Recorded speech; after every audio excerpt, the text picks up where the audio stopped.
Jeevan Reddy Congress leader. వీరు BRS పార్టీలో చేరేందుకు ద్వారాలు తెరిచి ఉంచారంట కేసీఆర్ గారు. కేసీఆర్ గారు ద్వారాలు తెరిస్తే తీసుకొని పోవటానికి కేటీఆర్ గారు రావటం జరిగింది జీవన్ రెడ్డి గారి ఇంటికి. బాగుంది. ఆల్రెడీ ఇంతకుముందు పొన్నాల లక్ష్మయ్య గారు బీఆర్ఎస్ పార్టీలో జాయిన్ అయ్యాడు. పాపం మరి ఆయనకి ఏం దొరికిందో. అసలు బీఆర్ఎస్ పార్టీయే ఓడిపోయింది. ఆయన ఏదో దొరుకుతుందని ఆయన పోయిండు. అక్కడ అది లేదు, ఇక్కడ ఇది లేదు. ఇంత సీనియర్ లీడర్లు పార్టీలు మారటంలో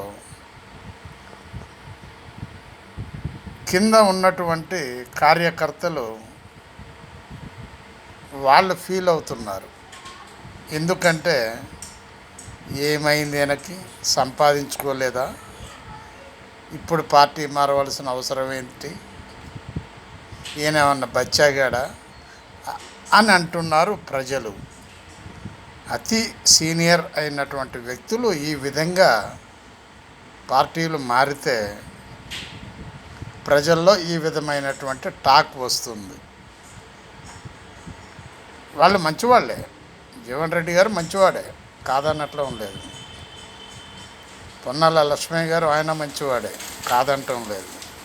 సీనియర్లు, సీఎంకి దగ్గరగా ఉండి పనులు చేసినటువంటి వాళ్ళు. మరి వీళ్లకు